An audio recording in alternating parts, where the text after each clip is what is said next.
अयोध्या की राम जन्मभूमि की एक लड़ाई सारा देश जीता है,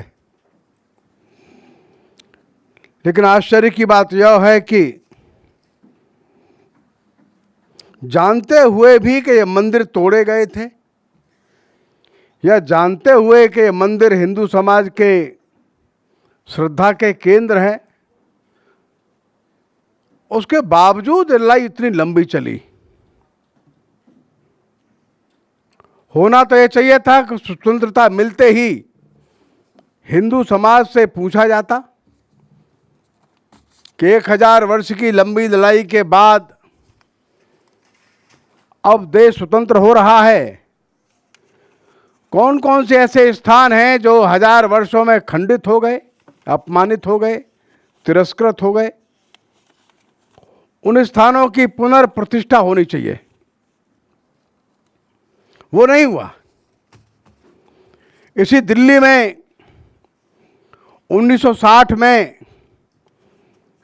एक बड़े इतिहास के विद्वान आर्नोल्ड टाइनबी आए थे। उनका व्याख्यान था आजाद मेमोरियल लेक्चर के नाम से। उसमें उन्होंने बोला था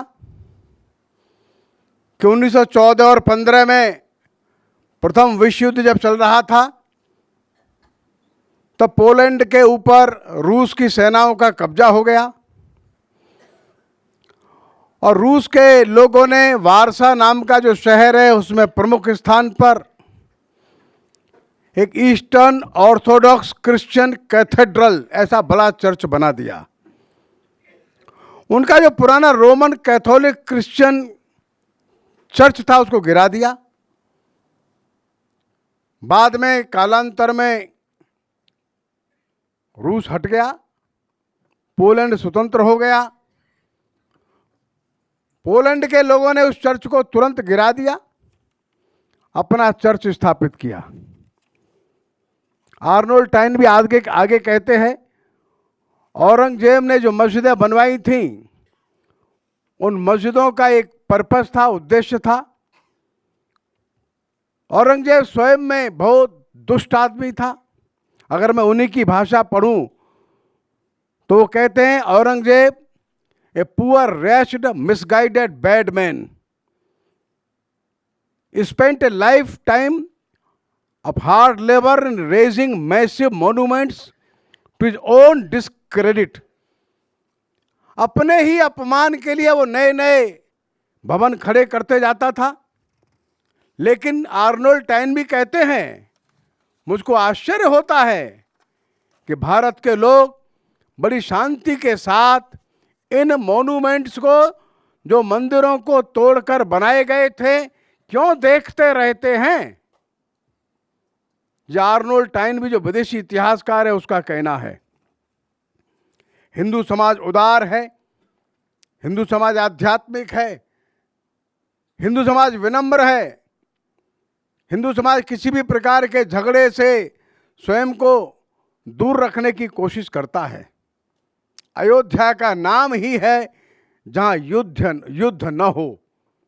जो युद्ध से विरत है, जो संघर्षों से दूर है, उसका नाम अयोध्या है। बंधुओं, हमारे देश के 2 प्रमुख गुण हैं। एक गुण है, हमारा देश आध्यात्मिक है। दुनिया में दूसरा कोई देश वहाँ की परंपरा के अनुसार आध्यात्मिक नहीं है। अध्यात्म का अर्थ होता है जब दूसरे व्यक्ति के अंदर, दूसरी वस्तु के अंदर, किसी जीव के अंदर उसी परमात्मा को स्वीकार करते हैं, मानते हैं, जो परमात्मा हमारे स्वयं के अंदर है। और धीरे धीरे इस अनुभूति को ऐसा मानते हैं कि हम और वे, ये 2 नहीं, एक ही हैं। इसी को अपने यहाँ कहा गया आध्यात्मिक साधना। इस आध्यात्मिक साधना से मन के अंदर की जो भेद दृष्टि है, ये समाप्त हो जाती है। इसके कारण से मन के अंदर जो घृणा है, मन के अंदर द्वेष है, मन के अंदर क्रूरता है, मन के अंदर किसी भी प्रकार का असत्य वचन है, ये धीरे धीरे निकलता जाता है। जितना आध्यात्मिक व्यक्ति होगा उतना ही वह दयावान होगा, उतना ही वह कृपालु होगा, उतना ही वह सत्यनिष्ठ होगा, उतना ही वह शीलवान होगा।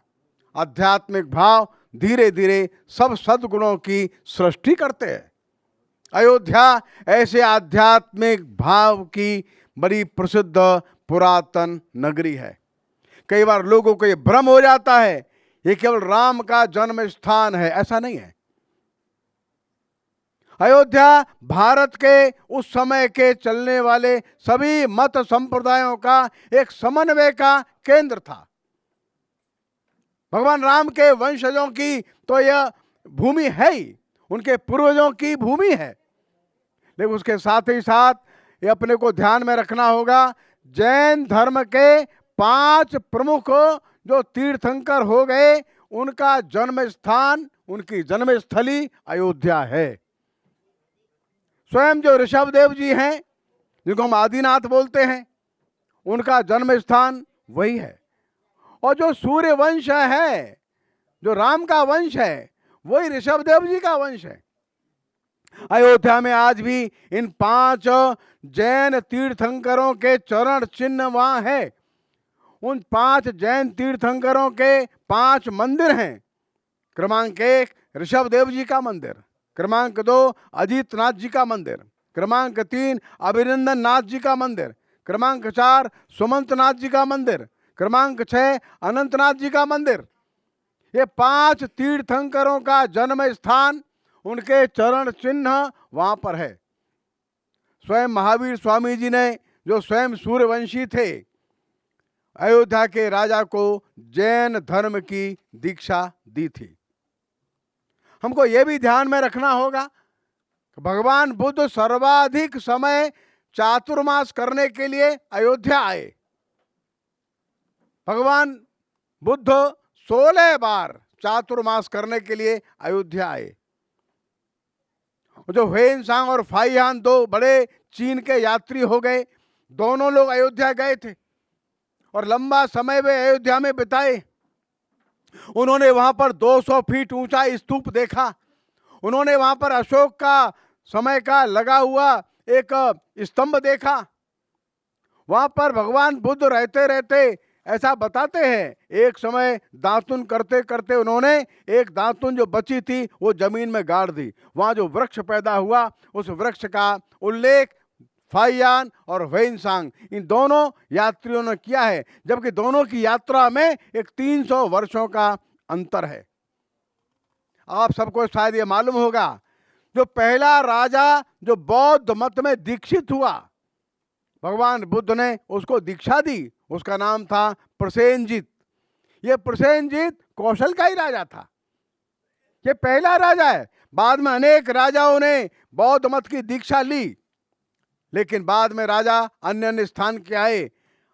जो कौशल नरेश था, प्रसेनजित, ये पहला राजा था जो अयोध्या के अंदर भगवान बुद्ध ने उसको दीक्षित किया।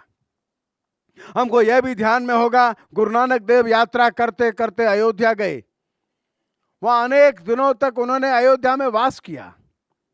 गुरु नानक देव जी के बाद गुरु तेग बहादुर जी वहां से जब लौट रहे थे आसाम से, धुबड़ी से, तो पटना साहिब से होते हुए अयोध्या में कई दिन के लिए निवास किए। गुरु गोविंद सिंह जी भी जब पटना साहिब में उनका जन्म हुआ था, उसके कुछ वर्ष बाद जब वापस लौट रहे हैं पंजाब के लिए, गुरु गोविंद सिंह जी स्वयं कुछ दिनों के लिए अयोध्या में निवास के लिए ठहरे थे। उनके बाद में एक सेना, जो सेना निहंगों की थी, राम जन्मभूमि के युद्ध के लिए वो वहां गई। उस सेना के सभी लोग शहीद हुए। आज भी जो सूर्य कुंड नाम का गुरुद्वारा है, वहां पर इन सभी की स्मृतियां उपस्थित है। अर्थात एक और जैन धर्म, बौद्ध धर्म, सिख धर्म, इन तीनों का बड़ा प्राचीन स्थान यहां पर अयोध्या माना गया। नाथ योगियों का बड़ा स्थान है। एक समुद्रपाल नाम से योगी थे जो अयोध्या के राजा रहे। समुद्रपाल योगी के बाद उनकी 17 पीढ़ियां जो योग में दीक्षित थीं, जो जोगी परंपरा को मानते थे, गोरखनाथ परंपरा को मानते थे, ऐसी 17 पीढ़ियां 643 वर्ष तक अयोध्या पर योगी लोगों ने शासन किया। हमको यह भी शायद मालूम होगा कि रामानंद जी का एक बड़ा केंद्र अयोध्या था। जब ऐसा हो गया, मुसलमानों ने जबरन मतांतरण किए और मतांतरित होने के बाद वो व्यक्ति वापस हिंदू धर्म में नहीं आ सकता था। उसको हिंदू धर्म में लाने वाला व्यक्ति और वो व्यक्ति जो हिंदू धर्म में वापस आया है, दोनों की सजा मृत्युदंड थी। और ये भय था, एक बार गया हमेशा के लिए चला गया। अयोध्या में बैठकर बड़े प्रमुख संत जो रामानंद थे, जिनका बड़ा केंद्र काशी था, पंचगंगा घाट, वे अयोध्या आए। अयोध्या में आकर के उन्होंने बड़ी भारी शिष्य परंपरा को एकत्रित किया और एक नया मंत्र दिया और कहा, गले में कंठी की माला पहनो, जीभ पर तुलसी का दल गंगा जल रखो, राम नाम का उच्चारण करो, आप शुद्ध हो गए। ये 12वीं 13वीं शताब्दी की बात है। 13वीं शताब्दी में उन्होंने कहा और इस बात की चर्चा रामानंद जी के शिष्यों ने 13वीं 14वीं शताब्दी के बाद से अपने अपने ग्रंथों में लिखी है। कंठे च तुलसी माला जिभ्या राममयी कृता। कंठ में यह तुलसी की माला है, जीव से राम नाम का उच्चारण है। म्लेच्छास्ते वैष्णवाश्चासन रामानंद प्रभाव कृतम। अयोध्या की इसी धरती पर फिर वापसी का जो कार्यक्रम हुआ, रामानंद जी के प्रभाव से हुआ। रामानंद जी की शिष्य परंपरा में हम जो जानते हैं, कबीर भी है, रैदास भी है। रामानंद की शिष्य परंपरा में धन्ना भी है, सेना भी है। ऐसे हजारों शिष्यों को लेकर रामानंद आगे बढ़े और उन्होंने ये आंदोलन वहीं से प्रारंभ किया था। अभी 2 वर्ष पूर्व दिल्ली में एक सरोजबाला करके बड़ी विदुषी महिला थी। वो इंडियन रेवेन्यू सर्विसेज की थी। अवकाश प्राप्ति के बाद उन्होंने एक मोटा ग्रंथ लिखा। रामायण में और महाभारत में जो जो तिथियां उल्लेखित है, अर्थात भगवान राम का जन्म कब हुआ, भगवान राम के जन्म के लिए राजा दशरथ ने पुत्र येष्टि यज्ञ कब किया, उनका ग्रहों की नक्षत्रों की दशा कैसी थी, यह वाल्मीकि जी ने श्लोक में लिखा है। आज के दिन जो यज्ञ हो रहा है पुत्रयेष्टि के लिए, वो ऐसी स्थिति है।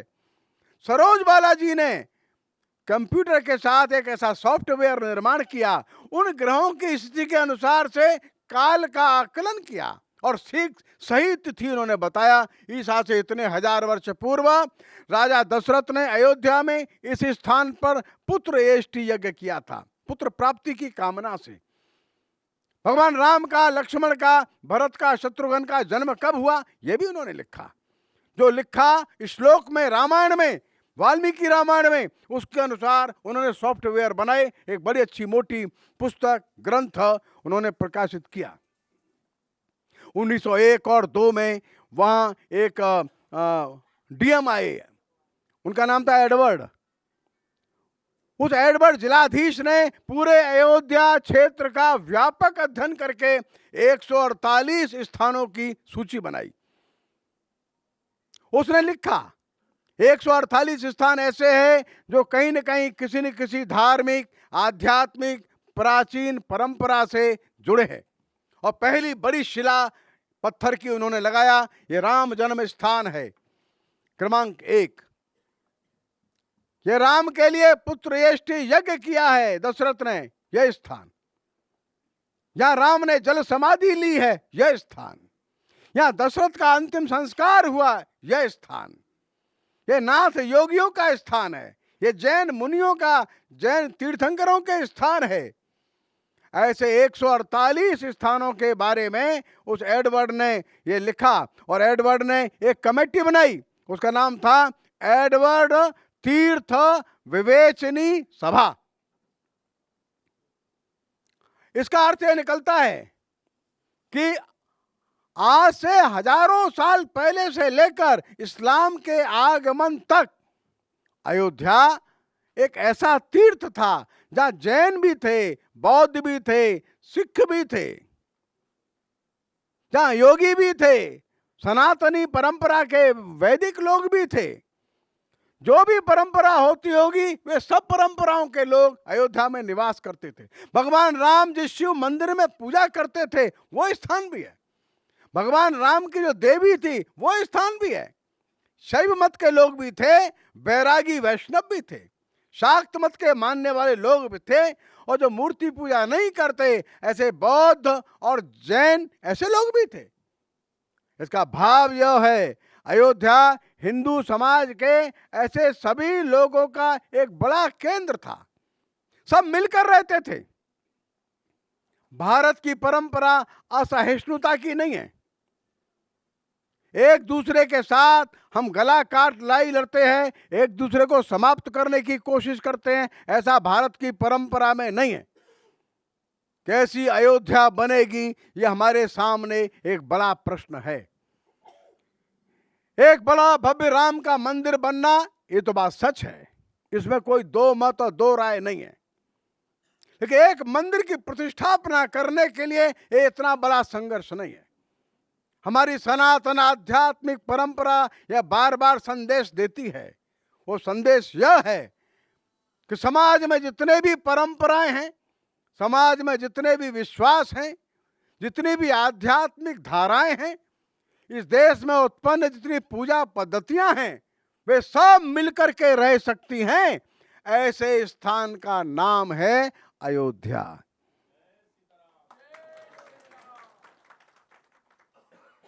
पश्चिम की हवा असहिष्णुता की है। पिछला 2-2.5 वर्षों का इतिहास जो हम देख रहे हैं वो एक्सट्रीम इंटॉलरेंस का है। अत्यंत घृणा का भाव लेकर के लोग चल पड़े। उन्होंने सैकड़ों हजारों सभ्यताओं को, परंपराओं को, संस्कृतियों को नष्ट कर दिया। वे संस्कृतियां दोबारा खड़ी नहीं हो सकी। मिस्र के लोग बड़े उन्नत लोग थे, जिन्होंने बड़े बड़े पिरामिड्स बनाए, जिन्होंने मरे हुए व्यक्ति को संभाल करके रखने की एक टेक्निक और विज्ञान इसका आविष्कार किया। आज भी वो मम्मी निकलती है 5000 वर्ष पुराने है, 6000 वर्ष पुराना है। सैकड़ों सैकड़ों कुंटल के पत्थर उठा उठा करके लाकर एक बड़े बड़े पिरामिड्स बनाए उन्होंने। वे बड़े विद्वान लोग थे, कर्मठ लोग भी रहे होंगे, लेकिन उनको समाप्त करने वाले लोग उतने विद्वान नहीं थे, उतने कर्मठ नहीं थे। अर्थात बर्बर और जंगली लोगों ने मिस्र की एक अच्छी फलती फूलती सभ्यता को नष्ट कर दिया। जिन लोगों ने ग्रीक लोगों को समाप्त किया, ग्रीक कहा जाता था पूरे यूरोप का मस्तिष्क है। बड़े बड़े विद्वान लोग ग्रीक में पैदा होते थे, यूनानी लोग थे। जो अरिस्टोटल था, जो सुकरात था, ये ग्रीक लोग थे। चर्चा करते थे, वार्ता करते थे। उन ग्रीक लोगों को समाप्त करने वाले लोग बर्बर लोग थे, जंगली लोग थे, वे हिंसक लोग थे, वे विद्वत्ता में इतने आगे नहीं थे।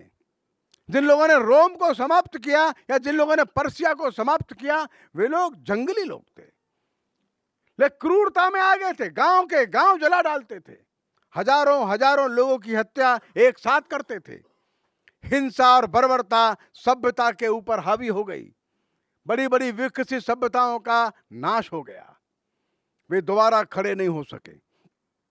ग्रीक लोगों का मंदिर या रोम लोगों का मंदिर दोबारा नहीं आया। ईरान के लोग भागे, आज से लगभग 1500 वर्ष पूर्व, 2500 वर्ष पूर्व दोबारा स्थापित नहीं हो सके। वो पिरामिड बनाने वाले लोग दुनिया में अब नहीं है, कहीं नहीं है। एक व्यक्ति भी अब मिस्र का कहीं नहीं मिलता दुनिया में। लेकिन बात है, हम लोग नष्ट नहीं हुए, हम लोग लड़े, और जब लगा कि हार गए तो चुपचाप कहीं न कहीं गांव में अपना भजन कीर्तन में लगे। बड़े मंदिर टूट गए, छोटा मंदिर लेकर के अपने अपने घर में बैठ गए। किसी ने राम नाम जपा, किसी ने मानस पढ़ा, किसी ने हनुमान चालीसा पढ़ा, किसी ने गुरबाणी का पाठ किया। चुपचाप शांति से मौका देखा और मौका देखते ही फिर खड़े हुए। इस्लाम हिंदुत्व को नष्ट करने के संकल्प के साथ इस देश में आया था। वो ऐसा अनेक देशों में कर चुका था। यहाँ के मंदिर तो टूटे, बार बार टूटे, लेकिन बंधुओं एक बात आप ध्यान में रखना, ये मंदिर तोड़ने वाले जो लगातार हर नए मंदिर को तोड़ देते थे, वो मंदिर को बार बार बनाने वाली उस वृत्ति को नहीं तोड़ सके।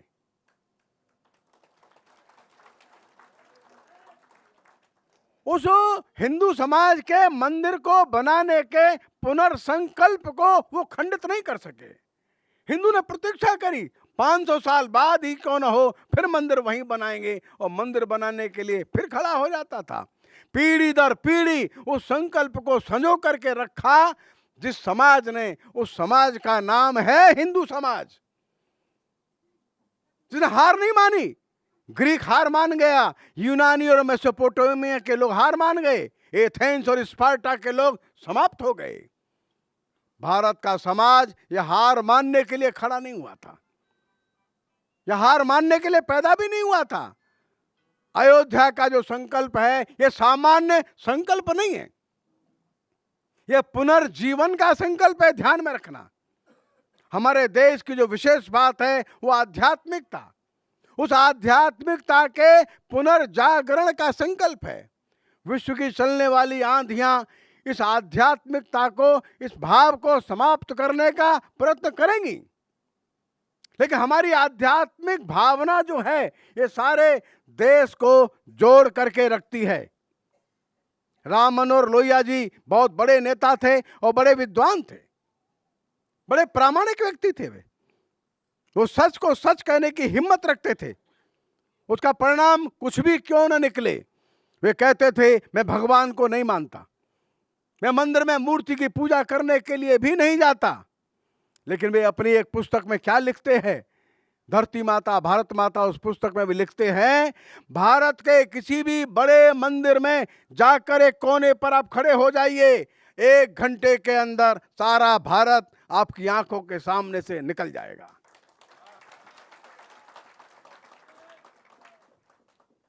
क्या गजब की बात है, और ये सच बात है।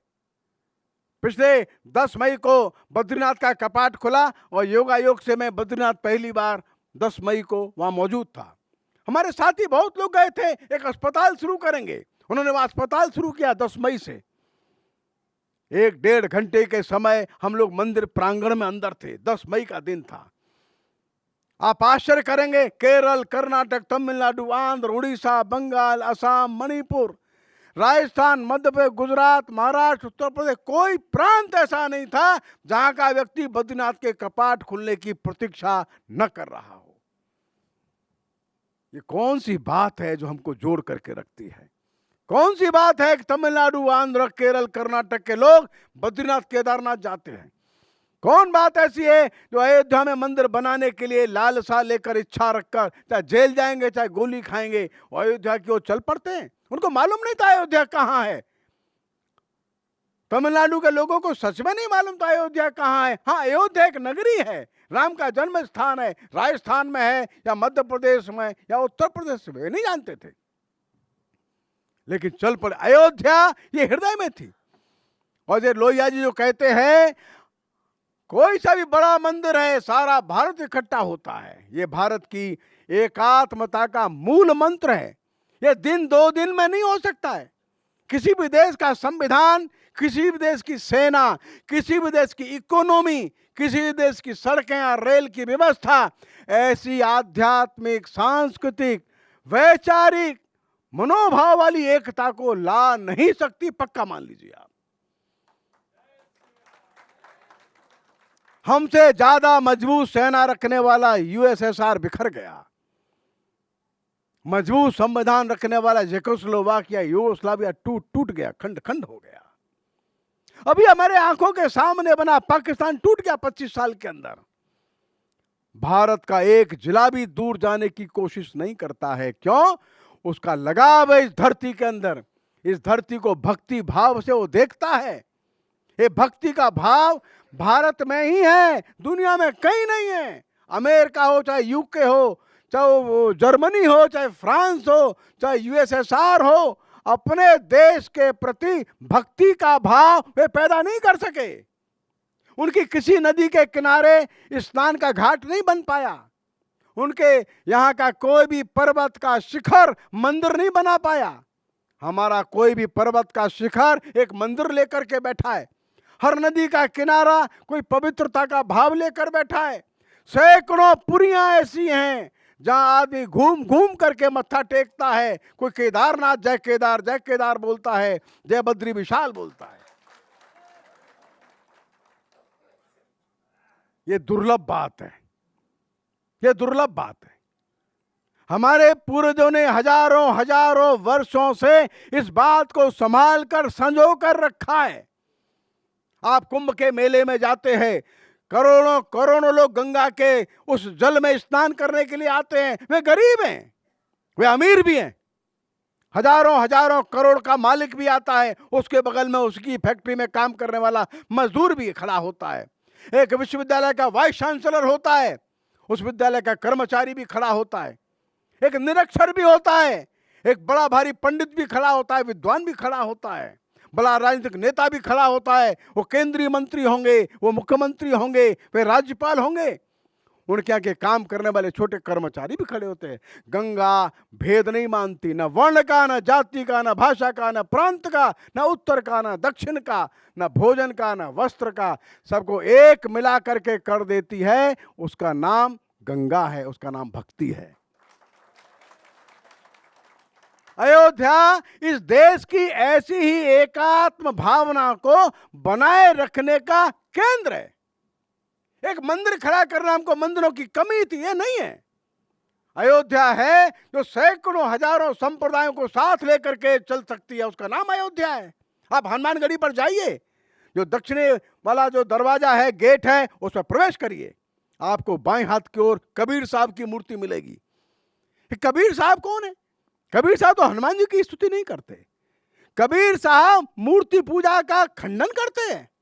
मूर्ति पूजा करने वाले को मूर्ख बोलते हैं, और मूर्ति पूजा करने वाला कबीर साहब की मूर्ति लगा करके रखता है। इसका नाम है अध्यात्म। हनुमानगढ़ी में कबीर साहब की मूर्ति दरवाजे पर है। वो मूर्ति पूजा का खंडन करते रहेंगे, लेकिन हमारे मन में कबीर साहब के ऊपर श्रद्धा है। कबीर साहब भक्त आदमी है, कबीर साहब आध्यात्मिक आदमी है, वे सत्यनिष्ठ हैं। वो मूर्ति पूजा नहीं करते, न करें, हमारे लिए कबीर साहब के। ये जो भाव है, ये एसिमिलेशन का है, ये संश्लेषण का है, ये जोड़ता है।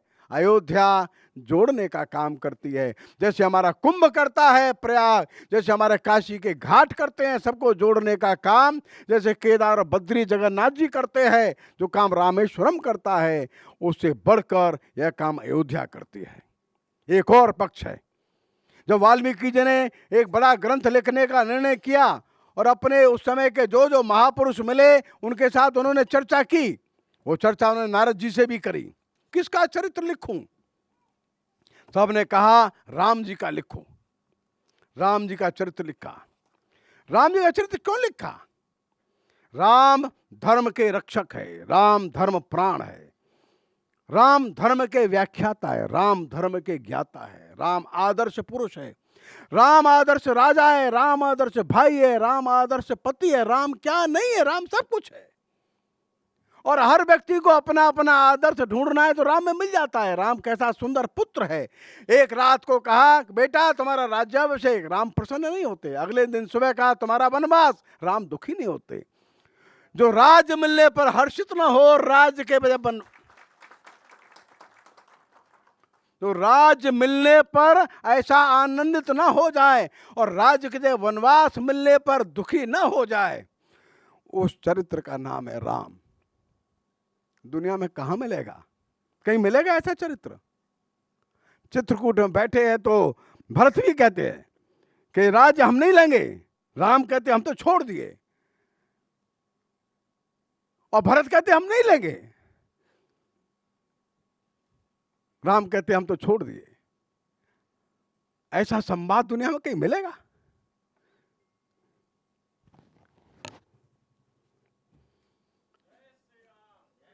बंधुओं, आज की दुनिया में बड़ा संघर्ष है। भाई भाई की हत्या कर देता है, भाई भाई के खिलाफ मुकदमा लगाता है, बेटा बाप की हत्या करने को तैयार घूमता है, शराब के पैसे नहीं मिले तो बेटा मां को मार देता है। कैसा कैसा संघर्ष दिख रहा है। तो ऐसे समय में कौन है, कौन सामने आएगा? ऐसे समय में सारे दुनिया को जो मार्ग दिखा सकता है वो राम है। राम का चरित्र ऐसा है, राम का जीवन ऐसा है, राम का स्वभाव ऐसा है, राम का व्यवहार ऐसा है।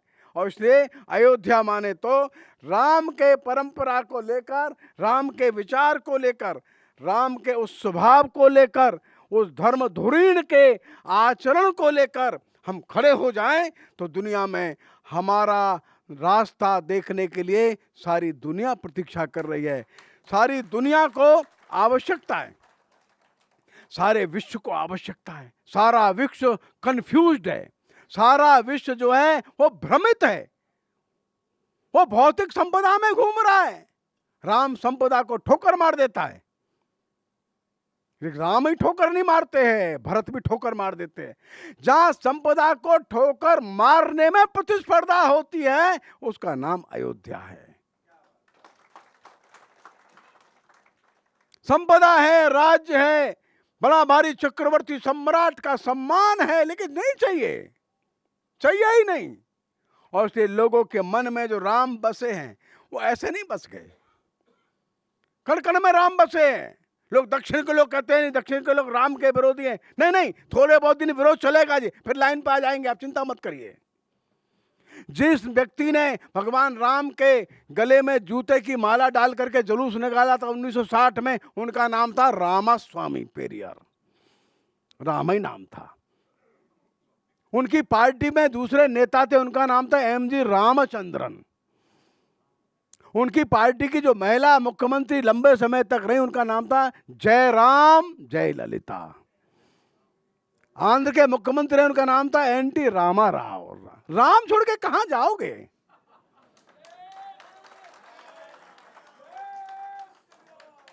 देश की कोई भाषा बोली ऐसी नहीं है जो रामायण न हो।